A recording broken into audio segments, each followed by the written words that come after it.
Hello and welcome to another intimate conversation with me, Anna Sansom, and my very special guest today, Sam Evans of Joe Divine. For those of you who don't already know me, I am an erotic writer. I'm a former sexual surrogate partner, and I'm also the author of this book, Desire Lines, which is all about finding and following our own paths of desire. And I'm also the co-founder of a new course called In Touch with Yourself, which is for women who want to reconnect with their sexual selves and have more pleasure in their lives. So I'm very excited today to have an opportunity to talk with Sam, to find out more about Joe Divine, to find out more about how sex toys and lubricants can be part of our pleasurable sex life, and also to find out a bit about what other aspects we need to consider when we're thinking about having a fulfilling and pleasurable sex life. So Sam, thank you so much. As far as I know, you can correct me if I'm wrong, but Joe Divine is a sex toy store which only sells skin-safe products and irritant-free lubricants. And I know you also have a whole wealth of articles on your website, everything from sexual health to sex tips and even some erotica, which is very exciting. So I wonder if you could start just by introducing yourself and saying a little bit about what your background is and how you came to start up a sex toy shop. Okay, so I'm Sam Evans, and my husband Paul and I set up Joe Divine in 2007. My background is nursing and his background is IT in banking, so very different from sex toys. But he came up with the idea over a pint in a pub. And basically we were thinking, why weren't there sort of Anne Summers style parties for couples? And he'd come across somewhere pleasure parties in America, and he thought that was a really good idea. Did a lot of research. We started asking friends, and actually at that time Lalo was a Swedish brand, and Fun Factory, or a German brand, they were creating really quite luxurious products that were a step up from the things that were available, on the market at the time, from the jelly, latex, rubber toys, or things that weren't very well made or didn't look very pleasant or weren't in very nice packaging. And as a result of that, we started selling these products, but we also decided as well that we only wanted to sell good sexual lubricants, and so we started selling the Yes organic lubricants because they're free from any irritating ingredients that a vast majority of people have no idea that are in so many lubes out there. And actually my own history is in my 20s and 30s, we use well-known lubes that's still available now, use lubes that are available in the NHS and prescribed by doctors or recommended by doctors. And I would constantly get thrush, bacterial vaginosis, cystitis, urinary tract infections, particularly after sex. So that actually then led to me developing vaginismus, where the pelvic floor muscles tighten up, sex becomes painful or actually not possible, because I would be thinking every time we were having sex, am I going to be up all night on the loo with cystitis? Am I going to get a bout of thrush tomorrow? And nobody helped me, no doctor helped me, nobody ever gave me any advice, ever asked me about what I was using with my lubes, or even asked me what I was washing myself with, because there are intimate washes, not as many as then as there are now. And it wasn't until we started using the Yes ourselves and that light bulb moment was like, hang about, my irritation has disappeared, or I'm certainly getting thrush, certainly less frequently. I'm not getting cystitis. And it was the ingredients. That was the thing for me, which has made me really passionate about sexual health and pleasure, because there are so many things out there that people are doing that are impacting upon their intimate health, that then impacts upon their sexual pleasure. And then as a result also, I started writing, didn't know I could write, but I just thought, oh gosh, people are phoning up to buy our toys and they're telling me they've had a hysterectomy or they've been through cancer treatments and they're using this to try and help, or their pelvic health physio might have told them. So actually I thought, where's all this information? And there's no practical information out there. And so I started writing the articles, and obviously we've got hundreds of them, and I've written for the media. And for me, it's actually offering good practical sexual health and pleasure advice, because sexual health goes hand in hand with your sexual pleasure. You can't separate the two. We're not a medical website, we're not a sexual health website, we're sexual health and pleasure. We go from kink to cancer. We've got talks about, articles about, going to a sex club, if you've got a disability, sort of trying things like fire play or wax play, and then an article maybe about ovarian cancer. Just because you had ovarian cancer doesn't mean to say that you're not interested in those other things, or you may have been interested in before you had cancer, or you might get interested in them afterwards. So that's the thing about Joe Divine. It's not just selling really good products. It's about a resource that actually can help people enjoy great sex. An holistic approach, because I work with healthcare professionals, pelvic health physios, psychosexual therapists. So there are so many links on our website to really useful support groups, brilliant small cancer charities that we work with, but other charities too. So people can actually gather a bit of that information. So, it's not just about coming and buying your sex toy. There are so many things, because people do call us and they've seen an advert in a magazine, because we do advertise in women's magazines, which is how we sort of started as well. And then they end up going away with their lubricant, their sex toy, a recommendation from a psychosexual therapist, a website to go and look at, it's a support group. They go, wow, it's like, I wasn't expecting all that information. Yes. So, and also it's lovely then to get feedback saying, oh, wow, I'm having physio, or wow, that lubricant, we haven't got out of bed all weekend. So, yay. Yeah. Well, that's fantastic. And I think it's such an important point, isn't it? We often think of our sex lives as being this separate thing to the rest of our lives. And yet if we don't marry it up with health and relationship and, all those other aspects, then we're not doing justice to the potential, I guess, to have a pleasurable sex life. And I guess one of the other things, I'm personally really interested in is solo sex and masturbation, as well as partnered sex. And I think, this is where sex toys and having good lubricants and all that kind of thing can really come into their own as well. So it's not just saying if you don't have a partner, you can't have a fulfilling sex life. And obviously couples can use sex toys and lubes as well. So and non-penetrative sex, we're totally obsessed with, penis and vagina sex, and yet we know everybody's having great sex beyond penetration. And it's, unfortunately, the healthcare, within the healthcare world, they're very much welded to that heteronormative sort of way of having sex, and they don't think beyond that. Don't get me wrong, if you've got a vagina, you do need to have a viable vagina to enable you to have your pelvic examinations and go for your smear test if you want to. But, everybody's having penetrative sex. And also thinking, if you can't have penetrative sex for whatever reason, there are so many other things you can do. Your sex life, you don't have to give up on it. Yeah. But also it's not just about the physical act of sex, it's actually about that intimacy. It's about that kissing and cuddling and the touch and the communication and doing those things that that bond you together, that maintains that connection if you're in a relationship. Or when you meet a new partner as well. But obviously, definitely masturbation and solo sex is really important. It's so important. Yeah, absolutely. And I mean, obviously you have people coming to you who are open to doing something new with their sex life. So as we say, whether it's solo or partnered, and I'm guessing it might be that they're ready to try something new, or something that they have been doing isn't working for them, or like you said with your story, they may be struggling with thrush or cystitis or other conditions as a result of trying to have the kind of sex that they want or they think is available to them, the only thing available to them. But I mean, how important, I guess I want to know, like, how important are sex and pleasure in people's lives? I'm guessing you get a skewed sample because these people have already come to you, they're looking for something, they're looking for some help. But I know that you've also done a lot of other work in the media. And as you say, you talk to healthcare professionals and all other kind of people. So like, how important is this stuff? It's incredibly important. And I think it's the first thing that goes. Certainly, if we're talking about health issues, sexual health issues, or you've got a disability or an illness or cancer or disease, and actually it's the first thing that goes because everything else gets in the way. And actually within healthcare, we're not taught in training. I was never taught in training to talk to people about sex, even though I've nursed many people with cancer.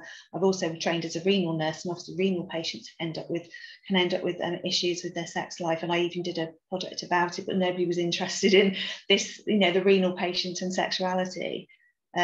But actually it's really important. But also, even if you haven't got a health issue, things in life that halt your sex life, so reproductive issues, if you've got endometriosis or painful periods or anything that impacts upon the whole pelvic health area, if you've actually got and then childbirth, obviously post childbirth, we're not telling women to breastfeed when they're breastfeeding, to use a good sexual lubricant, because it will impact on their vaginal lubrication.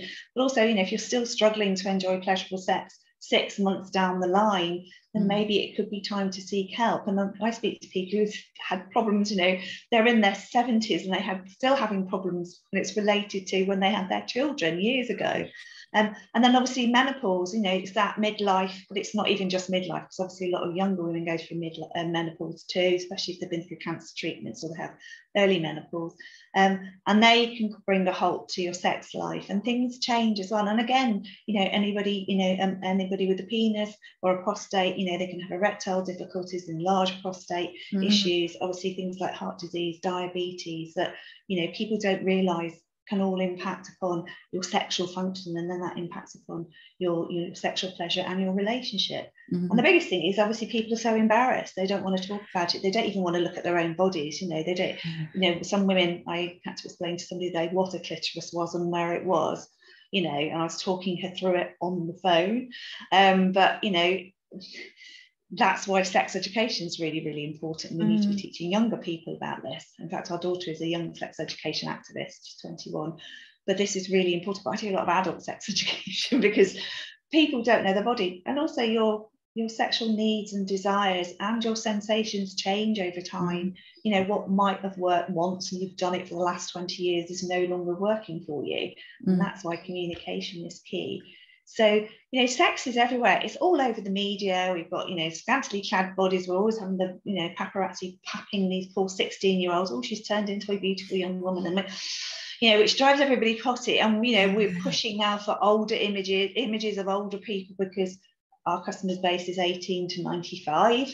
And I'm going to be like my 95-year-old if I make it that far, because we help a lot of older people enjoying great sex, either alone or if they're in a relationship, and they may not be having penetrative sex, they're doing all sorts of things.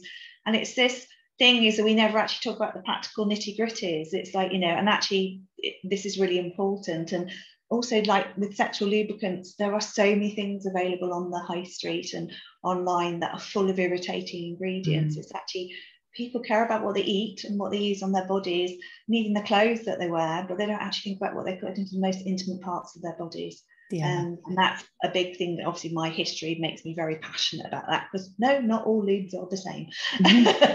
So yeah,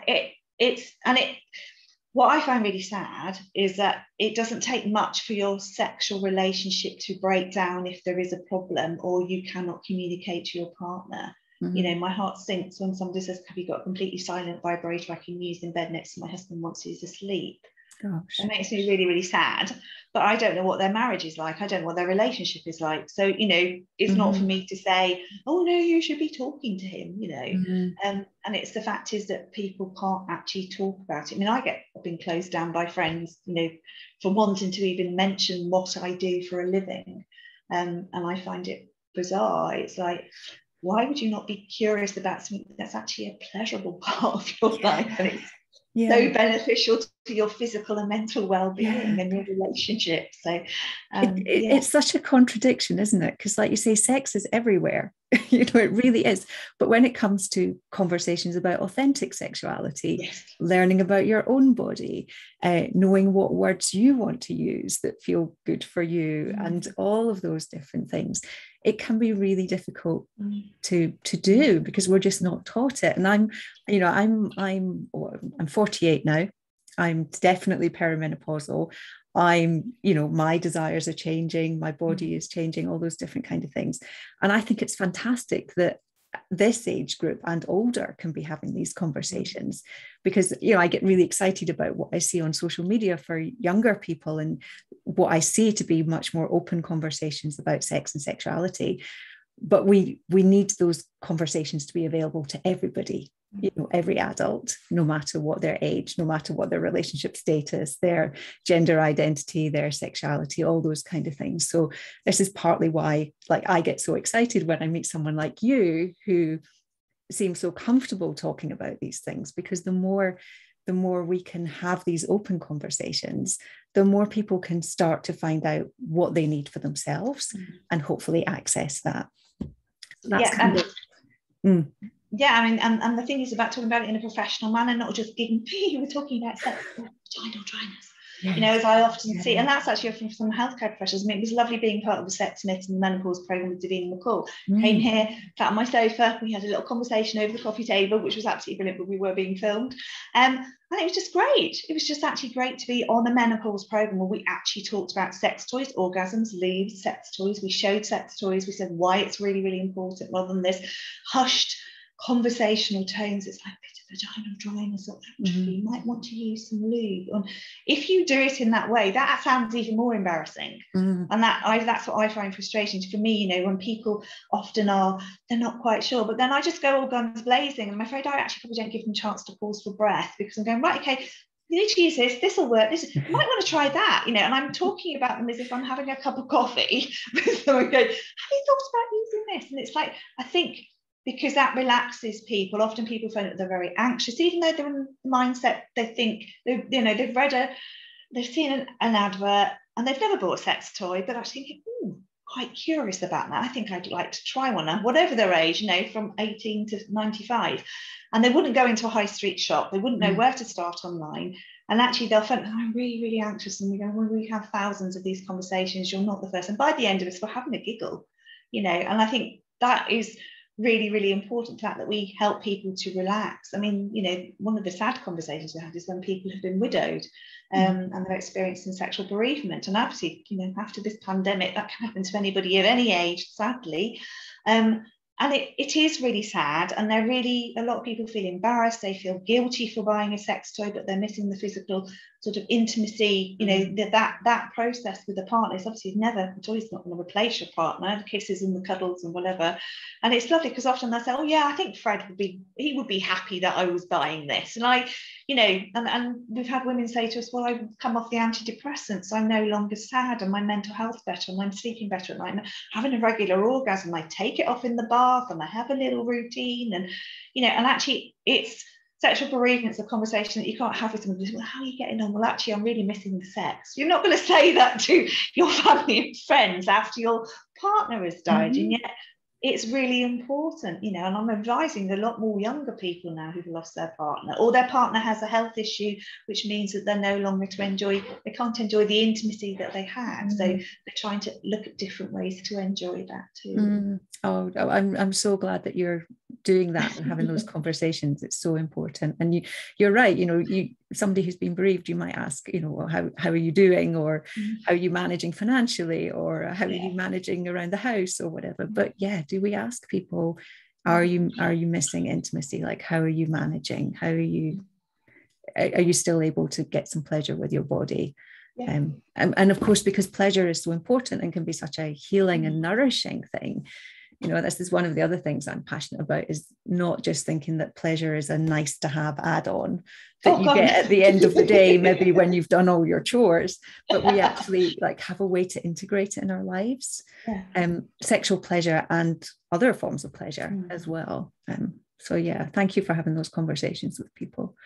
Well, and that's why I've written the articles, because I just think it's really important. People are quite surprised when you talk about sexual bereavement, and we say, well, obviously it's not just somebody whose partner's died, but if you grieve, people grieve for the loss of their sex life, if their sex life changes, or, you know, obviously we're in Breast Cancer Awareness Month, you know, the loss of their breast, or we've just done Gynae Cancer Awareness Month. I've just done a talk for Trek Stop, the young cancer charity, for the cancer charity for young people, and again, it's this mourning what has gone, and, you know, but hopefully then you can, often people actually enjoy more intimacy because they have to explore different things, and so they actually communicate more, and they might experiment with sex toys and sexual lubricants, or try different sort of sexual experiences. And you know, the research shows that often the intimacy becomes deeper. You know, it's and people get to know their bodies better. I think that's the thing. It's knowing what works for you. I think this is always said to people, there's no one size fits all, literally talking, sitting here surrounded by sex toys. And it's like with condoms too. It's actually finding what works for you, what makes, you know, you find desirable. It helps you to become aroused, you know, because what works for me might not work for you. And it's the same with sex toys and obviously sexual lubricants, but obviously it's important there are better sexual lubricants out there than, you know, for you. But it's actually finding, you know, I like that, or do that more, or can I show you? You know, it's those questions that you show to a partner And also talking to the young people going through cancer treatment at Trackstock, a lot of them making new relationships is very difficult. You going out and socializing, and it's, having that conversation and saying, so we've got the condoms, but I like using this lubricant, because they've got vaginal dryness, because they've gone through cancer treatment, and they may be going through the menopause or the impact of the treatment upon the tissues of the vulva and the vagina. And these are young people too. And also people, within the LGBT community, navigating those relationships and those sexual relationships too, having to say to somebody, you don't want to make that the first conversation when you're dating with someone. Well, actually, I've had cancer. It's quite difficult. So it's actually for those young people, with their changing bodies and navigating, those relationships and being able to communicate, to new partners as well. And I also say with the menopausal community, certainly with the midlife menopausal community, a lot of them are in new relationships, and the first thing we say to people, when they phone up and we're chatting away and we're talking about leads, and you are using condoms? No, because I can't get pregnant anymore. Yeah, you can get a sex STI. So I hadn't thought about that, and I have helped people who got a sex STI because they had in a new relationship, not giving it a thought. And this is really, really important, because we're living longer, we're hopefully healthier, so more people are enjoying sex later on in life, and also more people are maybe making new relationships, and this is really, really important as well. So yeah, absolutely, like you say, sexual health and pleasure are inseparable. Intertwined. Yeah, you cannot separate them. Yeah. And I guess, so I'm thinking about my experiences of using lubricants and using sex toys, and it did, like you, it took me a while to find a lubricant that was good for my body, and yes, works really well for me. I enjoy, I'd use their double glide, the oil-based and the water-based. That's fantastic. And similarly with sex toys. But I remember when I first started exploring sex toys and just not getting turned on. And it's really interesting, you say, different things work for different people. And I'm excited nowadays that there are so many different types of sex toys available, so pulsing, sucking, all sorts of things. Amazing. But so for me, a lot of it was about what was going on in my head. I think that was, I wasn't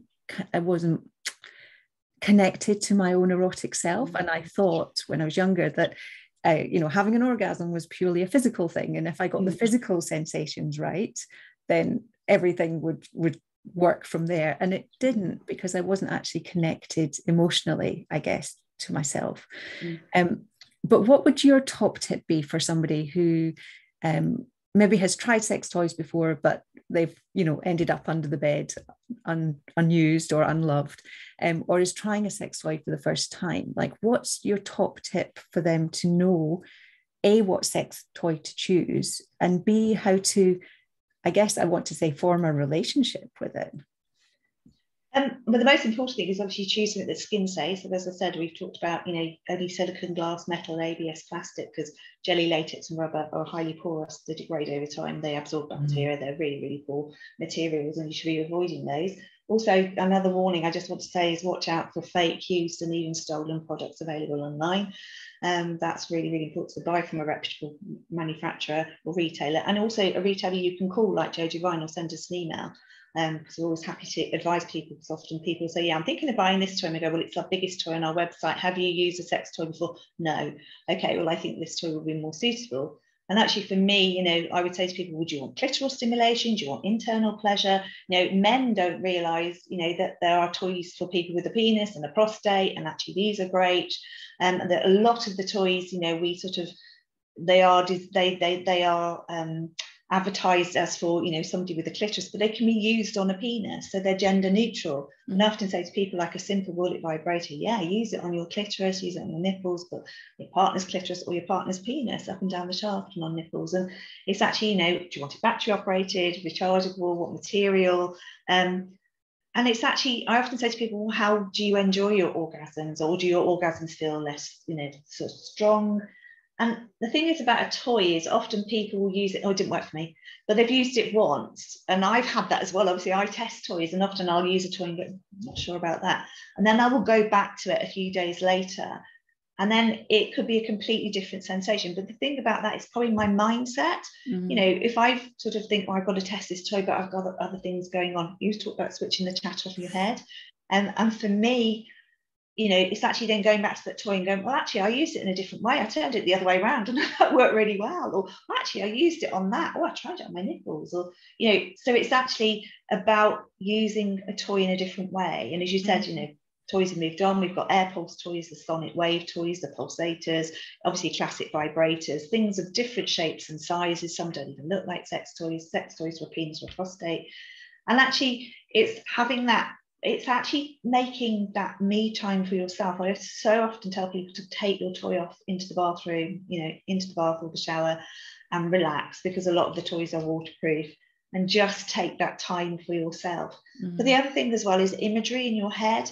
And it wasn't really, it's stuff that I have tapped into probably only about in the last 5 or 6 years, really, sort of very erotic imagery in my head as well. Where, you know, when I'm having sex with my husband, but talking to him, he'll say, well, what are you thinking about? Because that turns him on, and I'm focusing, and, you know, and it's actually talking to my partner. But there's so many things out there. There's audio porn, you know, there's erotica like you write, but, you know, obviously porn, there's female friendly porn, but, you know, ethical porn out there. There's so many things that this imagery, we always think, oh, it's only men that ever want to see this, but actually women are turned on by it too. But also I think the audio porn, actually listening to something while you're using a toy, can be really, really arousing. And, you know, if you get to a part of it where it's sort of, you know, you're imagining yourself in that position while you're using your toy, you know, actually that's me, I'm that person enjoying whatever that person's doing to them. And I think that we actually are really lucky now that there's all this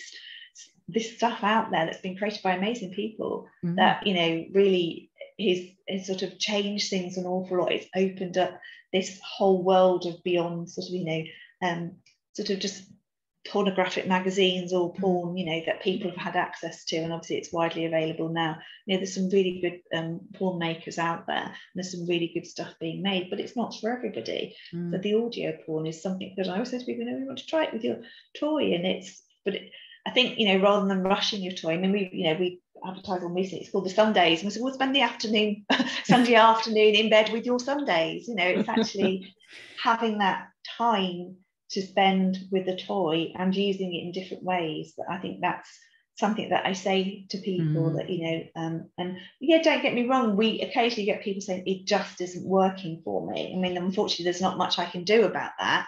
But often when they say to me it's not working, and then I will talk them through how they can actually use it, I often find that they're not using it properly.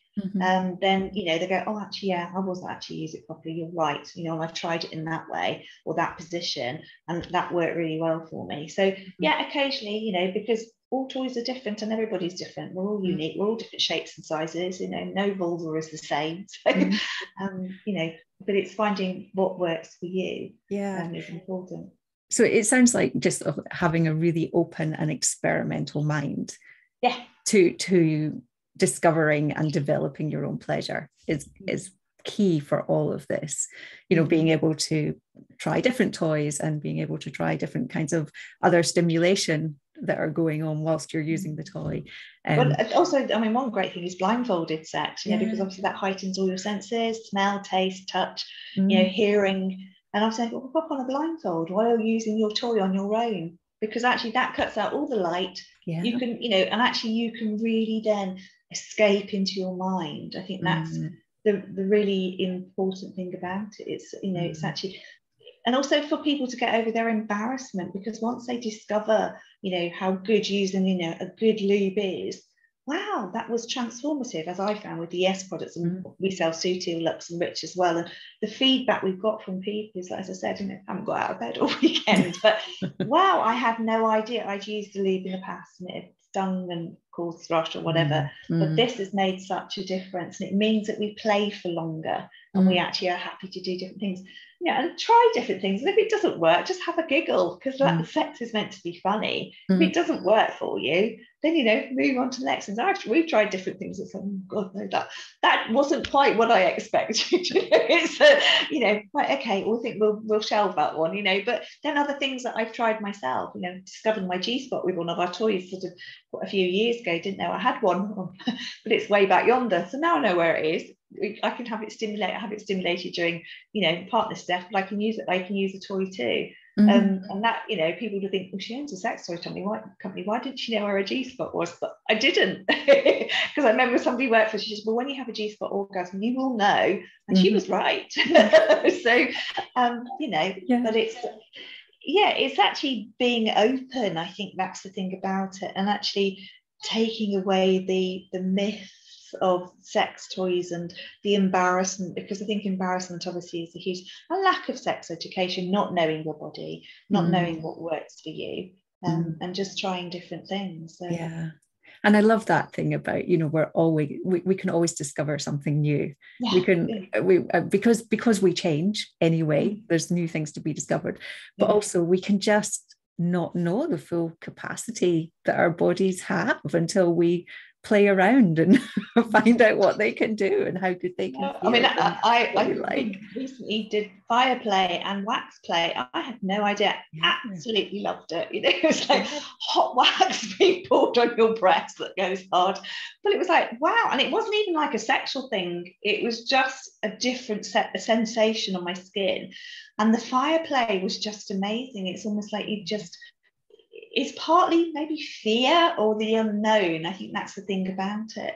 It was like, but it was just such a great thing to do. And I'm not even saying it was a sexual thing to do. It was a fun thing to do, but it was something so different. And again, when I trained as a massage therapist, when I qualified as a nurse as well, and the sense of touch, we underestimate massage and touch, and we know as people get older that they're not touched very much, and I think people forget that that's really, really important. And like temperature play is amazing, sort of ice cubes, and got glass toys and metal toys that you can warm up or cool down, and that creates different sexual sensations. But it's that's a really fun thing too. Who knew at 52 I'd be having hot wax poured on me and having fire, and actually doing it to Paul, though I think I singed his hair, but but it was a great workshop. It was really, really good fun.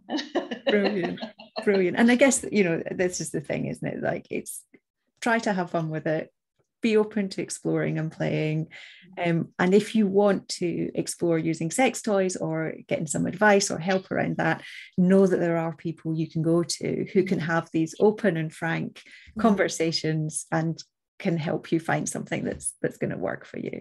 And so on that note, if somebody has been watching or listening to this and is saying, right, that's it, I'm going to go get myself a sex toy, what do they do? How do they find you? So we are joedivine.com, but you can also find us at Joe Divine Sex Toys. We have on the website, there's a phone number, there's an address, because people still send us checks and postal orders, and they'll order a catalogue, because we have a paper catalogue that we send out with every order. And also I'm on social media, also people can email us on social media. I'm Slam Talk Sex on Twitter and Instagram, and it's joe.divine on Instagram, and Joe Divine UK on Twitter, so you can always DM us as well. And the other thing to say, we have this little health brochure we created in the NHS with our local hospital here in Tunbridge Wells. It's got slim toys in it, it's got clitoral stimulators, the lubricants, and this is something that gets given out across the UK now, in hospitals, in menopause clinics, at women's health events, in so many different places. So, but there's an article that goes with this. It's on the website, and if anybody's actually struggling with any vaginal dryness, vaginal tightness, anything post-surgery scarring, whatever, menopause, post-childbirth, anything, we've got an article, so you can often Google it and you will find that there's an article there with practical advice. And I give lots of advice on the phone. I always say to people, please ring me, because I would rather you buy a product that is going to work for you than something that's unsuitable and it'll leave you less than satisfied, and it'll be a waste of money as well for you. So I would rather chat to people and say, well, actually, I think this will be really, really good.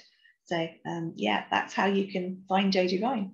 Thank you so much. And I believe you've got a bit of a generous offer for so basically we have a 10% discount code. It'll be time limited for a month, and it's pleasure, 2021. So basically, if you type that in, and then you'll get your 10% discount. I think it's off a £15 spend, not including post and packing. But yeah, no, if you wanted to buy something, then, and obviously with Joe Divine, if you signed up for our newsletter, we're always putting things in the newsletter. We don't bombard you with newsletters, but we'll put in our offers that we actually have. You know, if we've got something new, then you'll actually, you know, there'll be an exclusive price on it as well. And obviously the events and the articles that we, you know, that we go to and we're writing, they're always put up there too. Fantastic. Thank you. And I will put all of those links with the video as well, so people can just click through.